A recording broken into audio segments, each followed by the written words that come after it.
अध्याय 15 के प्रश्नावली 5 का तीसरा प्रश्न है। अर्धगोले पर शंकु के आकार का एक ठोस स्थित है।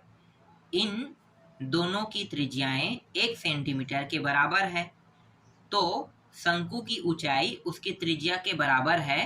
ठोस का आयतन पाई के रूप में ज्ञात कीजिए कह रहा है। ठीक है, पहले मैं चित्र के हिसाब से आपको समझाता हूं, तब ये प्रश्न आपको अच्छे से समझ में आएगा। देखो प्रश्न क्या कह रहा है कि एक ठोस गोला है ना, ठोस गोला। गोला कैसे दिखाई देता है? गोला जो है ये फुटबॉल जैसा दिखाई देता है। ठीक है, फुटबॉल आप कह सकते हो, गेंद भी बोल सकते हो। तो ये कुछ इसी प्रकार से दिखाई देता है।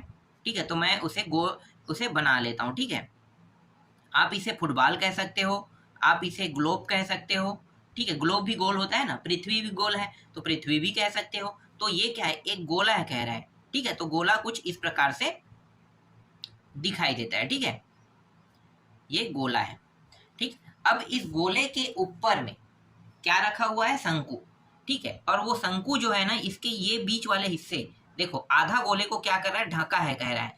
ठीक है, तो इस तरीके से हम शंकु बना लेते हैं। ये आधा गोले को क्या कर रहा है? ढक रहा है इस प्रकार से। तो देखो यहाँ पे ये क्या कर रहा है? ढक रहा है। समझना ना, यहाँ पे ये क्या कर रहा है? ढक रहा है। ठीक है, आधा गोले को ये ढक रहा है। और इस प्रश्न में ये कह रहा है कि इसकी जो ऊंचाई है, ठीक है, ऊंचाई जो है वो त्रिज्या के बराबर है। तो गोले की त्रिज्या और शंकु की त्रिज्या दोनों बराबर है बोल रहा है। तो गोले की त्रिज्या और शंकु की त्रिज्या कितनी होगी? आर का जो मान है वो होगा 1 सेंटीमीटर। ठीक है, गोले की त्रिज्या और शंकु की त्रिज्या जो है वो 1 सेंटीमीटर है कह रहा है। और त्रिज्या के बराबर जो है ना वो शंकु की ऊंचाई है कह रहा है। तो भाई शंकु की ऊंचाई क्या होगा? त्रिज्या के बराबर, मतलब 1 सेंटीमीटर इसकी भी ऊंचाई होगा। ठीक है, शंकु की ऊंचाई कितना होगा? 1 सेंटीमीटर। समझ में आया? चलो अब आगे हल करते हैं। यहाँ पे मैं लिख लेता हूं अर्धगोले एवं शंकु की त्रिज्या दिया हुआ है दोनों। ठीक है, तो यहाँ पे लिख लो अर्धगोले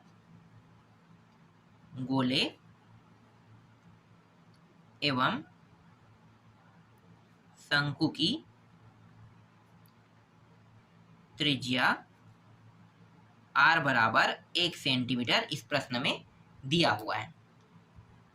ठीक, अब मैं इस प्रश्न में सबसे पहले मैं शंकु का आयतन निकाल लेता हूं। चाहूं तो मैं अर्धगोले का आयतन भी निकाल सकता हूं, जिसको चाहो आप पहले निकाल सकते हो। ठीक है, क्योंकि हमारे पास देखो ऊंचाई भी है, त्रिज्या भी है, और त्रिज्या जो है ये गोले का भी है ना। तो हमारे पास है, तो हम दोनों में से किसी एक को पहले निकाल लेते हैं। तो यहाँ पे मैं पहले निकाल रहा हूँ शंकु की आयतन। ठीक है, शंकु का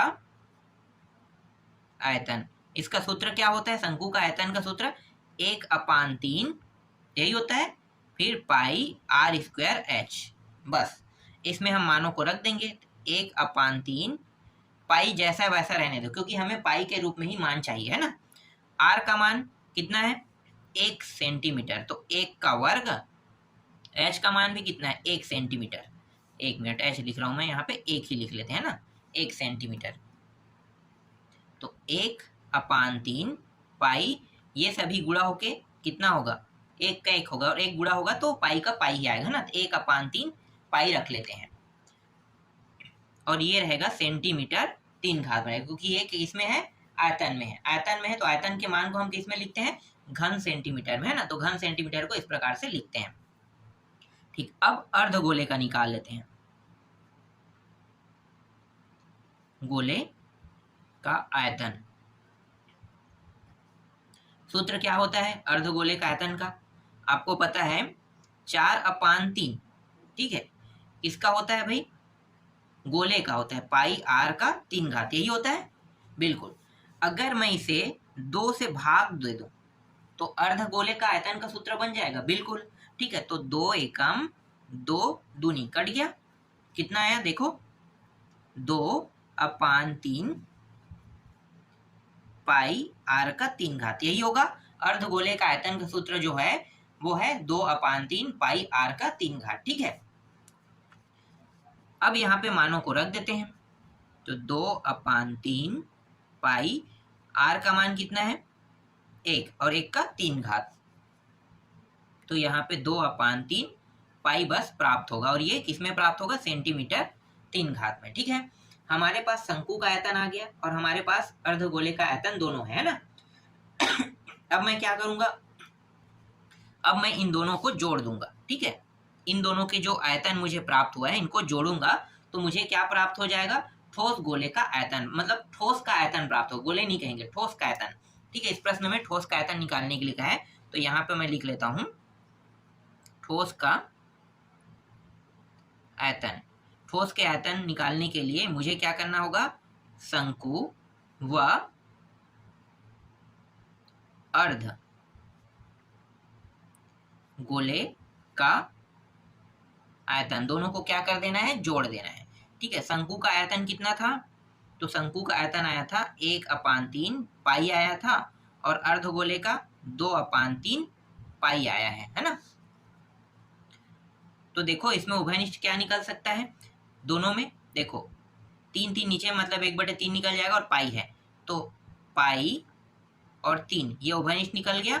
बचा क्या, यहाँ पे बचा है 1 और यहाँ पे बचा है 2,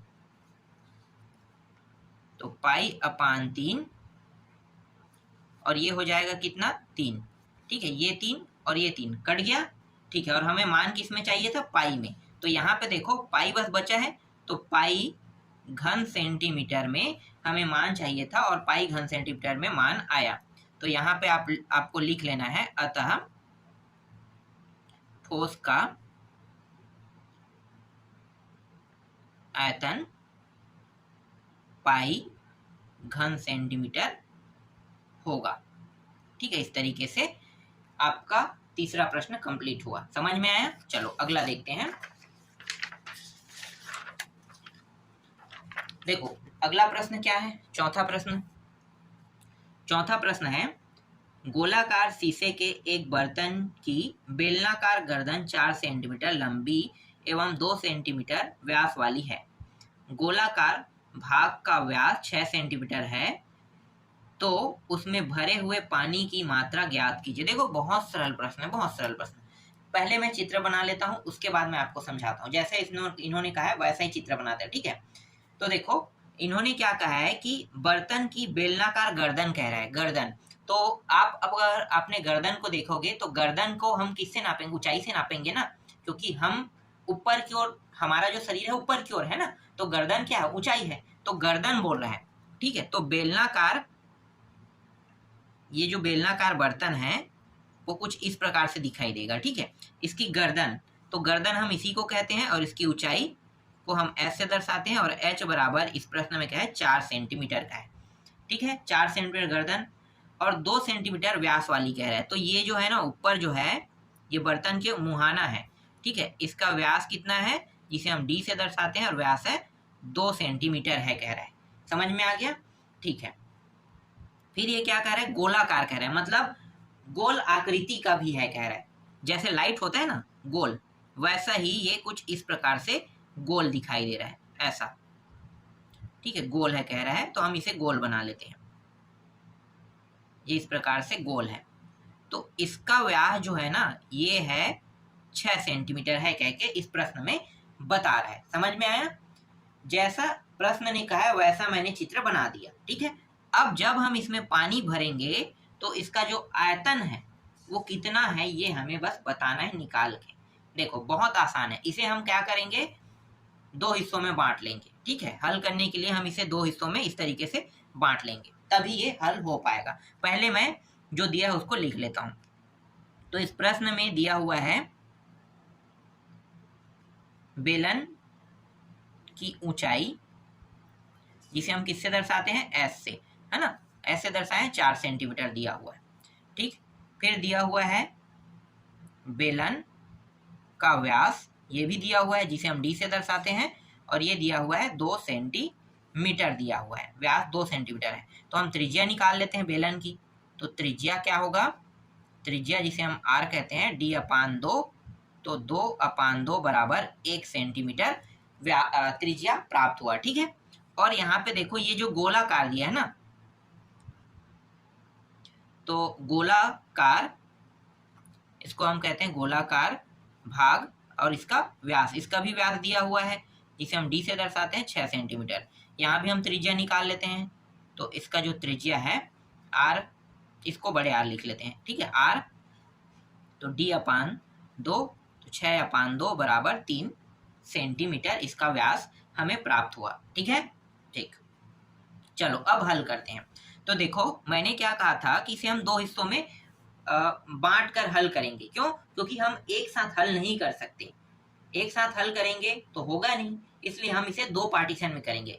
एक पार्टीशन जो है ये वाला है, जो कैसा दिखाई दे रहा है, ये बेलन के समान दिखाई दे रहा है, तो हम बेलन के सूत्र लगाकर इसका आयतन निकाल लेते हैं। ठीक है, तो पहले हम बेलन वाले को हल करते हैं। तो बेलन का आयतन लिखो, या बेलनाकार का आयतन है ना, तो मैं बेलन का आयतन लिख लेता हूं। सूत्र क्या होता है बेलन का आयतन का सूत्र? पाई आर स्क्वायर एच, यही होता है। बिल्कुल, पाई का मान अगर आप रखना चाहो तो रख लो। अभी इससे पहले वाले प्रश्न में मैंने पाई ही निकाला था, तो हम पाई को जैसा वैसा रख लेते हैं।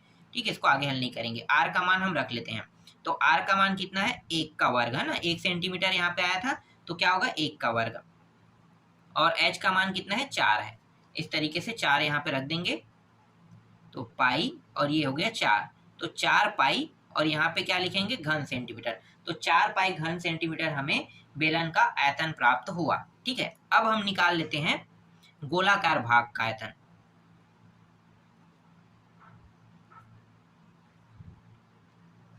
आयतन मतलब गोलाकार भाग का आयतन मतलब गोला, है ना, तो गोला जो है उसका आयतन निकाल लेते हैं। तो गोले का सूत्र क्या होता है? 4/3 पाई आर का 3 घात। ठीक है, मान को रख दो, तो 4/3 पाई, आर का मान कितना रखेंगे भाई? देखो कितना आया? 3 आया, तो 3 का 3 घात, है ना, तो यहाँ पे 4/3 पाई 3 गुणित 3 गुणित 3, ये और ये कट गया। ठीक, अब इन सभी को गुणा कर लो, ये 4 3 और ये बचा हुआ है ना, तो ये हो गया 4 तिया 12, 12 तिया 24, 12 तिया 36, तो ये हो गया 36 पाई, और ये भी क्या है? घन सेंटीमीटर है। ठीक है, अब क्या करेंगे? अब इन दोनों पार्टीशन को अलग अलग करके हमने हल किया था, अब दोनों पार्टीशन को एक कर दें। बिल्कुल, तो दोनों पार्टीशन को अब एक करेंगे तो जोड़ देंगे दोनों को, है ना, तब क्या हमें प्राप्त हो जाएगा? पानी की मात्रा, है ना, उसमें भरने वाले पानी की मात्रा ही निकालना है। तो चलो लिखो यहाँ पे पानी की मात्रा। ठीक है, क्योंकि जितना पानी भराएगा तो वही क्या होगा? इसके जो आयतन में जितना जितना आयतन, वही इसके पानी का मात्रा है। ठीक, तो अब हम यहाँ पे बेलन व गोलाकार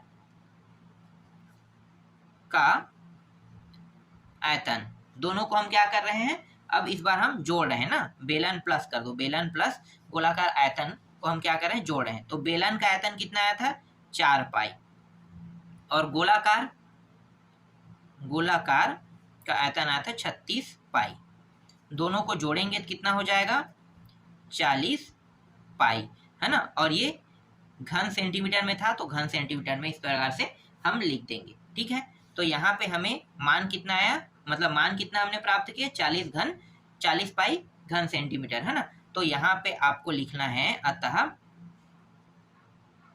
पानी की मात्रा 40 पाई घन सेंटीमीटर होगा। ठीक है, इस तरीके से मैंने अभी आपको इस वीडियो में तीसरा और चौथा प्रश्न बता दिया। आशा करता हूँ आप लोगों को समझ में आया होगा। सिर्फ एक प्रश्न बचा है, उसको मैं आपको नेक्स्ट वीडियो में जल्द ही बता दूंगा।